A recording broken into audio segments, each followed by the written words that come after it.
Hello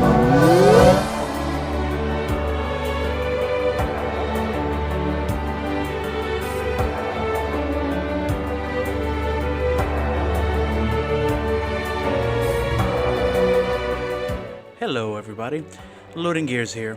Welcome back to my Xenosaga series. Good to be back after the long ass break I took. In the last few episodes we went over Xenosaga 2, which was pretty much one big character development arc for Rubido, Albedo, Ziggy, and Momo. In this episode we will start Act 5, which will go over Xenosaga Episode 3, also Spraga.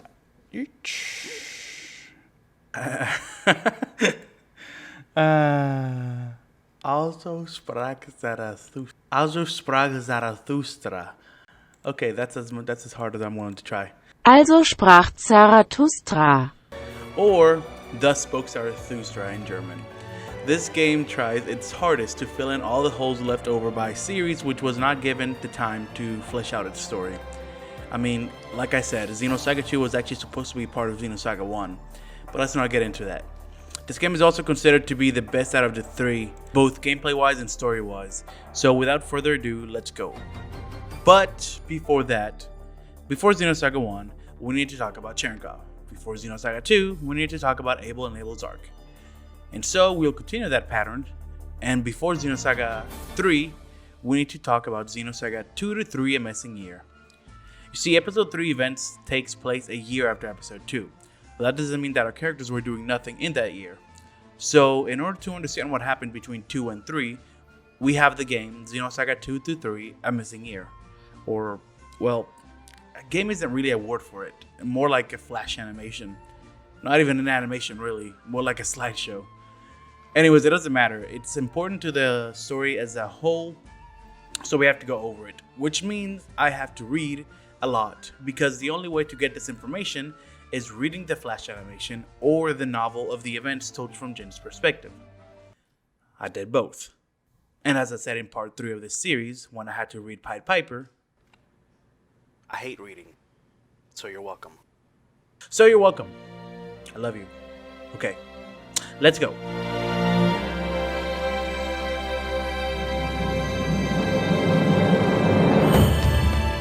Chapter 40, A Missing Year.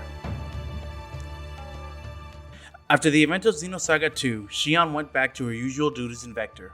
There, she spent days filling paperwork. They still use paper? Telling the events between the attack of the Woglinde on Xenosaga 1 to the appearance of Abel's art in Xenosaga 2. During this time, Gnosis attacks intensified, which brought havoc to some Federation planets. After everything she had been through though, Xion was beginning to feel like the Gnosis threat was someone else's duty, someone else's problem. 6 months later, Xion learned that her brother Jin had been commissioned by the Contact Subcommittee to investigate these increasing Gnosis attacks. Why? Well, it seems that the subcommittee has noticed strange things about these recent Gnosis attacks. For starters, they seem to be focusing on highly populated areas, as if the Gnosis were purposely targeting civilians. A consistent pattern of attacks has also led them to believe that the Gnosis are after something and not just attacking at random, especially since they always attack within a certain radius of where they appear. Not just that, but every time they attack, they all completely disappear after a set time frame, as if they had accomplished some kind of goal. The subcommittee is convinced that the Gnosis are being controlled by somebody, somehow, and thus they have come to call these attacks Gnosis terrorism. Believing that she has discovered where the next attack will be, Julie Mizrahi deploys Jin, along with the 100 series Realian, to Gorasas, the second biggest city of the planet Falchia. When they get there, Gnosis are already on the attack. The 100 series Realian uses the Hilbert effect, and Jin gets to work slicing down the Gnosis. Apparently, Jin was one of the only 5 humans known to be able to fight Gnosis with a sword and come out victorious. I assume one of the other ones is Margulis. After he gets rid of all Gnosis, he is confronted by a little boy. The boy refers to himself as Goetia, what's with his fucking names, and tells Jin, essentially, not to get in his way or a man called Grimoire will scold him again. Now, where have we heard that name before? Remember him? I haven't really brought him up since the second video of the series. Oh my god! Hello. A few moments later. I forgot where I was at. More moments later. I haven't really brought him up much since the second video of the series. Grimoire Verum, Nephilim's father, who disappeared along with Nephilim after his Zohar Link experiment went wrong, which made the disappearance of Earth necessary. Anyways, it seems the boy is looking for someone at the behest of Grimoire. After this, without hesitation, the boy somehow turns the 100 Series Realian into a Gnosis. Or controls a Gnosis to touch the Realian in order to Gnosify her? I don't know, the novel and Flash animation seem to disagree here. Anyway, somehow she ends up with her consciousness intact, but as part of this Gnosis that the boy summoned. So she uses the Hellbird effect so Jin can kill the Gnosis, even knowing that she would die along with it. Jin is forced to kill the 100 Series Realian along with the little boy, a task which weighed heavy on his heart. After this, Jin notices a little girl behind some rubble. He clears it out, but Jin seems to scare her for some reason. Does this girl look familiar? It should if you remember part 5 of the series. This is Almadel, the little girl who was used as a test subject for Lemegeton in the acute neurosis treatment facility on Milsha 14 years ago. The reason Jin scares her is because he looks like Su Uzuki, his father, who was one of the scientists in the acute neurosis treatment facility. I did say that she would play a central role later on. Well, now is later. When Jin gets close to her, the girl calls out for help from Grimoire. Another mention of him, huh? Suddenly, someone shoots near Jin's feet. A woman stands above them and tells Jin to hand over the girl. She tells him that her name is Doctus and that she won't miss next time, saying, Medio tut. Oh my god. 2 hours later. Medio tutissimus ibi, which is Latin and essentially means it's better to take the middle road. Some friendly advice for him.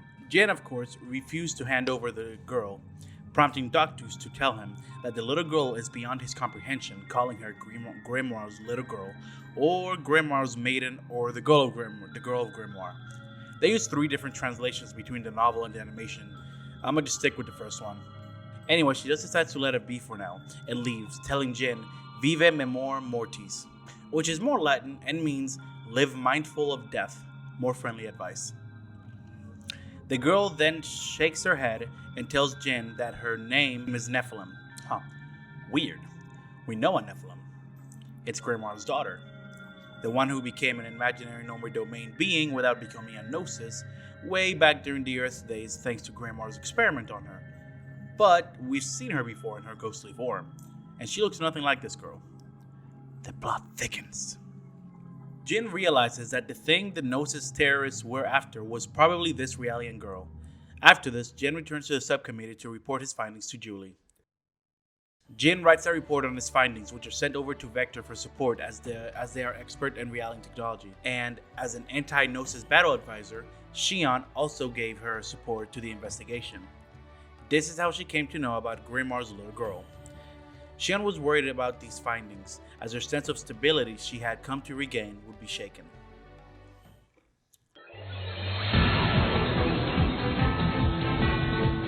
Chapter 41, Skandia. Sometime later, the subcommittee gets attacked by a Gnosis terrorist attack.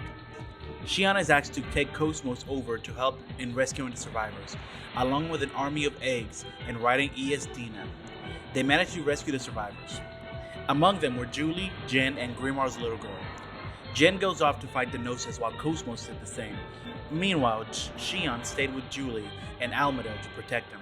Unfortunately, leaving the protection to Xion might have been a mistake, as Doctus foresaw this attack and was waiting for her chance to drop in and steal Almadel.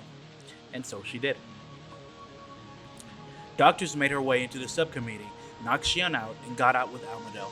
On her way out, Cosmos attacks Doctus, but to everyone's surprise, she actually manages to damage Cosmos and get away. With a missing arm. Yeah, Doctus is not a human. She's an android. Doctus is an agent of a certain group, but the woman we saw is actually a remote control android. The person controlling it sends her consciousness into the android in order to perform operations without risking her life. The actual operator of Doctus is top secret information and is never, ever revealed or even hinted at. By the way, this means that this third incarnation of Cosmos, which looks very similar to her first one, lasts a total of 2 frames, which is why many people forget about it. When Xian wakes up, she immediately notices the shattered and immobile Cosmos on the ground. Noticing how worried Xian looked, Julie assured her that doctors didn't necessarily seem to be better than Cosmos combat-wise. She was just somehow very familiar with the structure of androids and knew just where to attack to disable them. So it seems doctors was not trying to kill Cosmos, meaning Cosmos will be okay. After the attack, Cosmos' parts were recovered by Vector to be repaired, and Xian was ordered to return to the Dameron. But she took some vacation days in order to continue helping Jin with his mission. Xian tells Jin that the Nephilim she had encountered before, the ghostly one, looked nothing like this girl they found. The girl they found was a Realian, as we know, but it never crossed Jin's mind as Realians usually have golden eyes. This girl had purple eyes. For some reason, changing the color of a Realian's eyes is only possible with very advanced technology. To add on to the weirdness, apparently her brainwaves matched those of the waves of a fragment of Lemegeton. You see, after the Milton conflict, Lemegeton fragmented into the UMN. A fragment of Lemegeton is, well, exactly what it sounds like. It's a fragment of that program that fragmented into the UMN.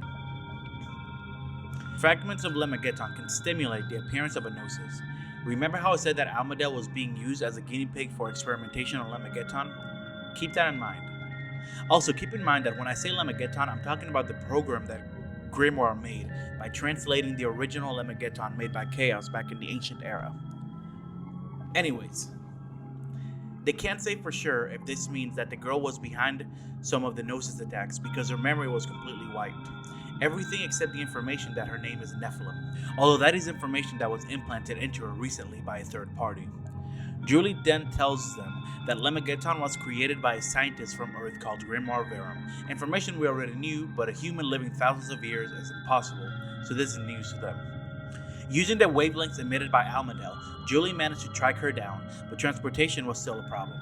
Jin and Xian go back and forth trying to figure out how to reach Nephilim, as they need a ship fast enough to catch up to her, but they can't use the ES Dina as it belongs to Vector, and Xian is on vacation.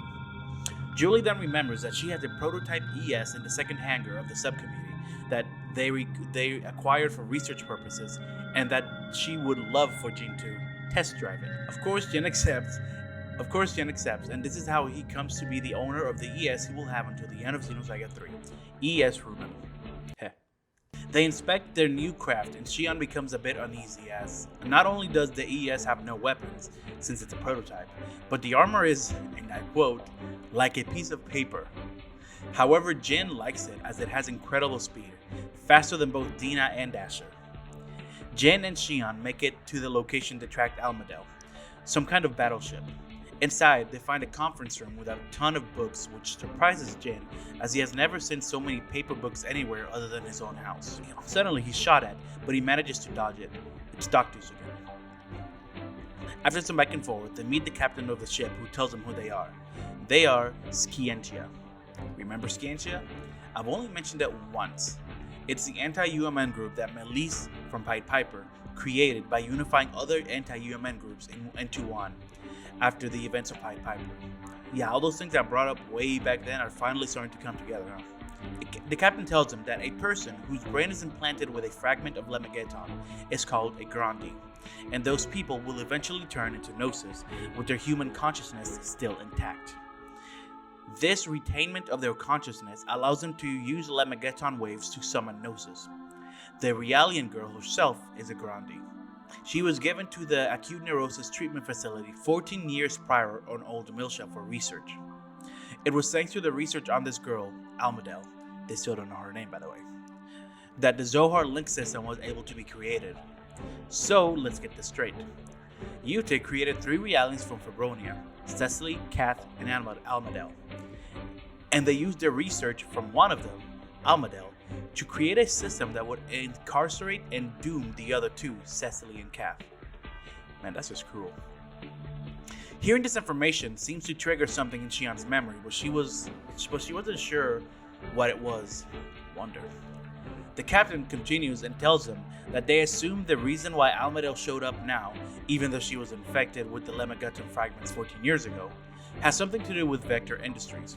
Skandia has a lot of information our group was unaware of. This is why it's This is why it's such a shame that this chapter was relegated to a flash animation. You see, the captain goes on to reveal that Grimoire had been hiding inside the UMN this whole time, ever since the Earth. They also reveal that Lemegeton was originally managed by Vector, so how did UTIC get their hands on it? Well, remember what I said back in episode 5. Vector was actually funding UTIC for their Zohar Link system projects. On the down low, of course. So is it hard to believe that maybe they let them borrow the Lemegeton program? Because of all this, and the fact that Vector created and do regular maintenance on the UMN, Skandia finds it hard to believe that Vector had no idea of Grimoire or anything else going on. Despite working for Vector, Xian had nothing to say as she can't really deny the accusations they're making against Vector, and it's just serving to grow the doubt in Vector that was already growing inside of her. Doctors and the captain give them a tour of their facilities at gunpoint. When they make it to the bridge, they notice a capsule with Almadel floating inside it. They try to do a UMN dive inside her brain to find information about Grimoire, or to bait him out. Almadel was conscious the whole time, but suddenly her worried expression turned into fear when she saw Jin's face. Almadel starts yelling something about getting her memories back. As Almadel's eyes begin to glow a golden color, Xian runs over to try to help her, but as she does, Almadel screams in agony and disappears along with Xian's consciousness. Xian drops to the ground and Jin calls out to her, but it's to no avail. Xian is, for all intents and purposes, dead.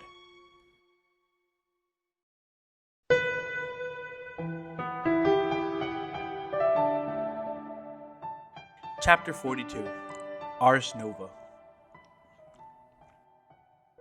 Jin brought Xian's body back to the laboratory in the subcommittee. The whole ride back, he kept calling her name, hoping she would wake up.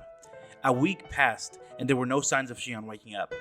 As Jin sits in the subcommittee guest room, he blames himself and begins to hate himself as he felt like he had failed Xian yet again. As the novel described it, his regret grew into an invisible blade as it tore Jin's heart out. Suddenly, he looks up and realizes he's not in the guest room anymore. He's in some kind of church from an ancient religion. A familiar voice talks to him. It's Nephilim. He tells him that the place he's in is the world of memory sealed away by Vector, a place called Ars Nova. Apparently, both Xian and Grimoire are trapped there. Yes, I said there, not here. Much like any time Nephilim has ever shown Xian a place, Jin is not actually in Ars Nova, it's just a vision. Also, much like when she communicated with Xian, Nephilim is cryptic as hell and only 15% helpful. When Jin asks her how to get to Ars Nova, Nephilim tells him that just because somebody wants something badly doesn't mean that achieving it will make them happy. The stronger the desire to acquire this thing, the more likely it is they will make others unhappy. She's talking about Grimoire, her father, and she says these words with great sadness. She then tells Jin that Grimoire hasn't realized this yet and asks Jin to stop him. That's it. That's all she says, and she's gone.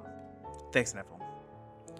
Ars Nova is a place inside the UMN in the center of the Vector virtual domain. This is a place that not even the government can just casually stroll into.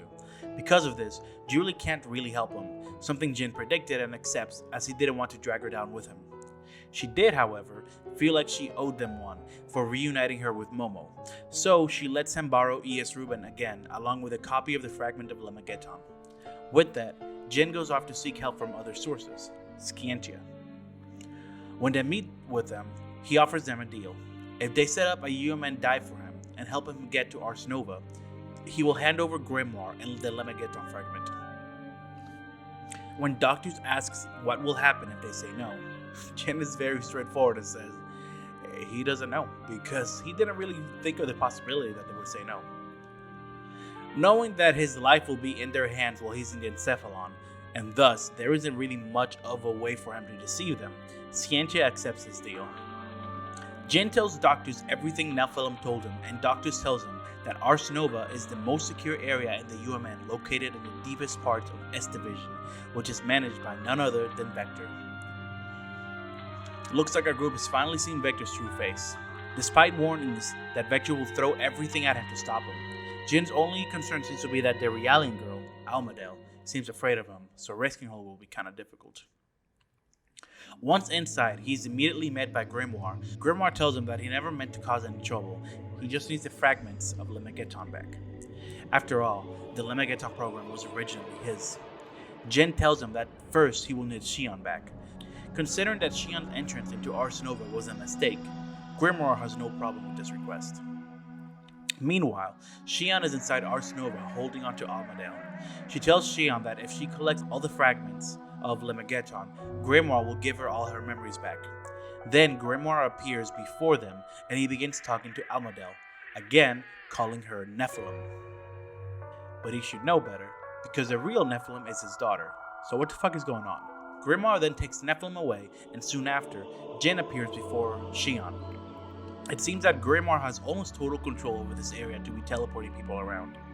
Jin tells Xion everything he has learned, including the fact that Ars Nova, the place they're in now, is part of Vector.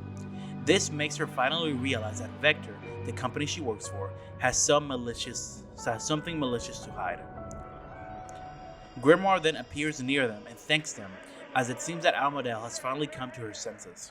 Although she was nowhere to be seen, Jin tells Grimoire that his job isn't done, as he promised Skandia both the Lemegeton fragments and Grimoire. So, Grimoire shows him that he is mistaken about Ars Nova. This isn't a prison for him, it's his sanctuary. Suddenly, Almadale appears behind Jin and restrains him in some kind of energy field. Then she takes his Lemegeton fragment and absorbs it into herself. Almadale then begins to regain her memories, or, well, someone's memories. But it isn't her own memories. As she starts to realize this, we hear the song of Nephilim begin to play. Grimoire explains that the song will propagate throughout the entire UMN and the universe. Then he will finally be able to call on Nephilim, the real Nephilim, to Ars Nova. This is when Xion and Jin finally figure out that Nephilim is Grimoire's daughter.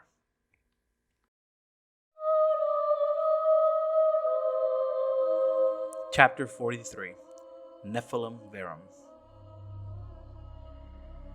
Grimoire explains that Ars Nova itself is a collection of all of Nephilim's memories. He will insert all these memories onto Almadale, and then, using Lemegeton, he will use Almadale to host Nephilim's consciousness. In other words, he's been trying to use Almadale to revive Nephilim. Almadale has, once again, been used for someone else's goal. Almadale, realizing that these are not her own memories, begins shutting down her own perception to reject Nephilim's memories.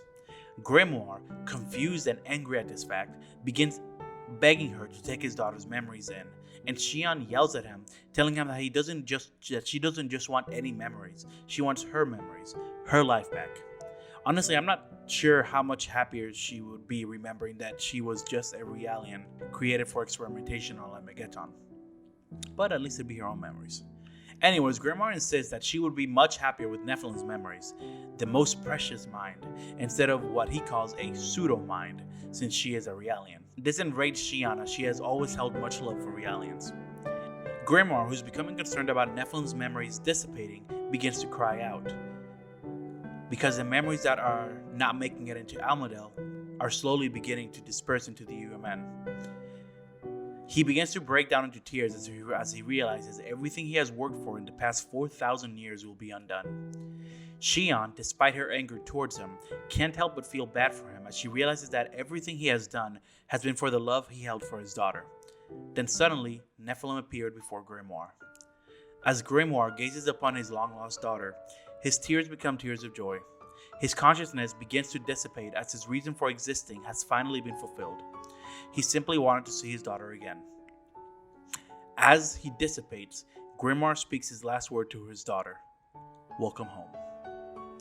After he disappeared, Nephilim apologizes to him, as his love for her was the reason why his soul lingered here for so long. Unfortunately, the moment of tenderness is cut short as Almadale begins to be turned into a Gnosis, but as she is a Grandi, she also retains her consciousness. Knowing that Gnosis will spread all throughout the universe if they don't stop the Song of Nephilim from spreading through the UMN, Jin prepares to attack Almadale. Xion tries to stop him, telling him to let her talk to Almadale first, but Jin is adamant. From behind her, Xion hears a voice tell her that Jin is right. It's Cosmos, rocking her new frame. Technically, it's her V4, her version 4 frame, but because the version 3 frame lasted so little, almost everyone refers to this as the version 3 frame. So let's just go with version 3. Anyways, the appearance of Cosmos, while comforting, also filled Xian with a sense of dread, as Cosmos' body was in the dam realm, meaning that if she appeared here, in this part of the UMN Ars Nova, it could only mean that Vector is completely aware of this area, meaning that Skandia's theories about Vector were correct. Cosmos uses her Hellbird effect, and Jin moves towards the nosified Almadel, who looks drained. Unable to do anything to help her, Xian averts her gaze. At this point, Nephilim tells Xian to try to remember the days she spent with Almadel. She tells Xian that she knew her in the past and she knows her real name. That is how she can help her. Nephilim's words rouse the memories inside Xian when she first met Almadel in the acute neurosis treatment facility. When they introduced each other, Xian and Almadel. Xian remembers telling Almadel as a little girl that if anyone tries to pick on her, she'll try to protect her. Xian then, back in the present, calls Almadel by her real name, and then she seems to react to it. As she returns from her nosified state, she asks Xian if that's her real name, and after Xian tells her that it is, she tells Almadel that everything is okay and that she can stop the song now. But despite Xian telling her that she now has her memories back and she should be able to remember, all Almadel can remember is that while she was in the experimentation room, the only person with caring eyes and who gave her words of comfort was Xian. Nephilim asks Almadel if she thinks she can stop the song. The whole room around them is now white as Ars Nova, Nephilim's memories, have completely dissipated into the UMN. Almadel tells Nephilim that she knows how to stop the song now, and then she asks her if she will feel lonely. Nephilim tells her that she might, but her actions will be an everlasting memory for the people that she cares about. Then, Almadel faces Xian, and she thanks her for the memories that she has returned to her. Memories she can call her own to prove that she existed. They may not be the happiest, but they're hers. Now Almadel wants to give Xian some good memories of her own to remember her by. She asks Xian if she will play with her if they ever meet each other again. Xian, confused as why she's saying this, tells her that she would, and then it starts to dawn on her what Almadel is thinking of doing. Tears start to swell up in Xian's eyes, and Almadel tells Xian, in the happiest tone of voice she's ever had, that it's time for her to protect Xian. As she begins turning into a pillar of salt, Xian begs her to stop, as this is not what she wants her to do, but Almadel knows that this is the only way she can stop the Song of Nephilim from playing. As Almadel thanks her one last time, Xian begs Jin to do something, but Jin stays quiet, ashamed of what his father did and knowing that Almadel is truly doing the only thing that can be done. With a smile on her face, the only smile she's had throughout this whole story, Almadel turns into a pillar of salt and crumbles into the sky of the Encephalon before Xian. Then the song finally stops. Xian recalls how she felt with Fobronia and again with Cecily and Kath. Once again, Xian feels like she failed to protect somebody and she falls deeper into her self-loathing. As the Encephalon begins to break down around them, Xian is immobilized with tears, much like she was in Labyrinthos back in Xenosaga 2. Jin tries to explain to her that Almadel was trying to protect her memories with Xian by protecting Xian. But despite Jin's and Cosmos' warnings, Xian does not budge. The thought that she can't save anyone has shattered Xian's heart. Jin, in order to snap Xian out of her moment of despair, slaps her. Just gives her one good smack. He tells her that the only reason Almadel was able to smile again was because of Xian, and she shouldn't let her sacrifice go to waste. Jin's words melted the tension in Xian's heart, and she collapsed in Jin's arms, crying, but now with a sense of relief. Jin sends out a signal to Skandia, and as they're being pulled out of the Encephalon, Nephilim stays behind for a moment, taking in the souls that will forever be lost in this place, giving them a farewell. After the events of a missing year, a few people suffered consequences. Julie was transferred from the subcommittee to a military federation establishment where she will be babysitting a child. This child is none other than Abel. Skandia was pursued for their connection to the accident. For breaking into the S Division of Vector, Xian was demoted from chief. and the Cosmos project was put on hold until a new chief was named. Despite the fact that she could eventually work on Cosmos again, Shion's loss of confidence in both Vector and the UMN, plus the memory of Almadel, made it so she couldn't let herself stay in Vector any longer. So with that, Shion quit Vector, much to Atlan's dismay. This would mean that she would not be allowed to see Cosmos again. Despite this, Shion couldn't bring herself to stay any longer. After this, Shion joined Skandia in order to uncover the truth behind the UMN and Vector. And with that, we conclude Xenosaga 2-3, A Missing Year. And we move on to Xenosaga 3.